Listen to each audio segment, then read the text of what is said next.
परिच्छेद ब महाशय परिच्छेद आम्ही खत कारखाना काढल्याला आज 20 वर्ष पुरी होत आहेत व आमच्याखेरीज आणखी 2-3 कारखाने निघाले आहेत.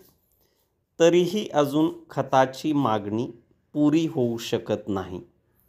ही गोष्ट लक्षात घेऊन आम्ही यंत्राच्या साहाय्याने चरबीपासून नवीन प्रकारचे खत तयार करण्यासाठी मशिनरी मागितली आहे व प्रत्यक्ष कामाला सुरुवातही झाली आहे. दरवर्षी 50,000 टन खत तयार होईल असा आमचा अंदाज आहे. आमच्या ह्या नवीन उत्पादनासाठी आम्हाला सबंध हिंदुस्थानसाठी सोल एजंट नेमावयाचा आहे. ह्या कामासाठी आपण सर्व दृष्टींनी लायक आहोत अशी खात्रीची माहिती आम्हास मिळाल्यावरून आम्ही आपणास हे पत्र लिहित आहोत. आपला देश अन्नधान्याच्या बाबतीत पुष्कळसा स्वावलंबी झाला असला तरी शेतीचे उत्पादन जास्तीत जास्त वाढवण्याच्या दृष्टीने उत्तम खतांचे महत्त्व नाकारता येत नाही. त्या दृष्टीने निरनिराळ्या खतांची मागणी दिवसेंदिवस वाढत्या प्रमाणावर आहे. म्हणून आम्ही उपरोक्त उपक्रम हाती घेतला आहे. आमच्या कारखान्यास भारत सरकारची मंजुरी मिळवण्यास आम्ही यश संपादन केले आहे. नुकतेच केंद्रीय शिक्षण मंत्री आमच्या कारखान्यास भेट देऊन गेले आणि त्यांनी आमच्या उपक्रमाची प्रशंसा करून कारखान्याच्या यशस्वीतेसाठी आवश्यक ते केंद्रीय सहाय्य व सहकार्य देण्याचे मोठ्या आनंदाने मान्य केले आहे. आपणही सवड काढून आमच्या कारखान्याची पाहणी केल्यास आम्हास आनंदच होईल. भेटीच्या वेळी आपण काही सूचना केल्यास त्यांचा आम्ही अवश्य विचार करू आणि शक्य तर त्या अंमलातही आणू.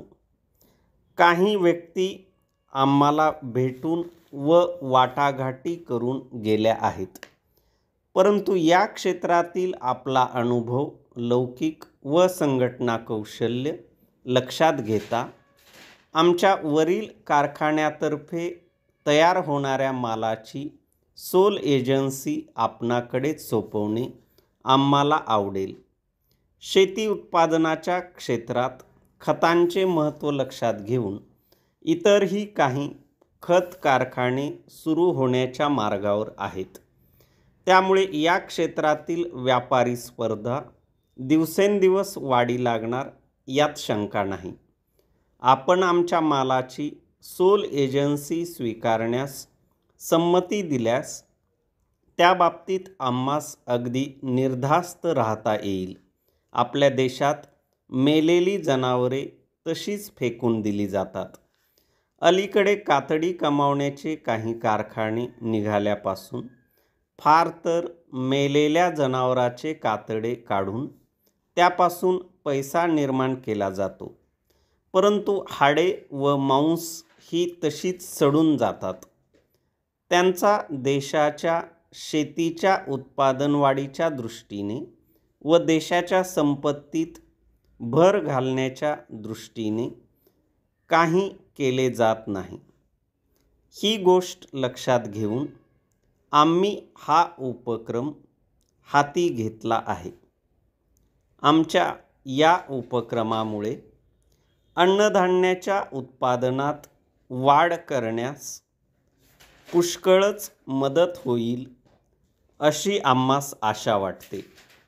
आपण गेली कित्येक वर्ष शेणखत व इतर सुधारलेल्या खतांचा व्यापार करीत आहात.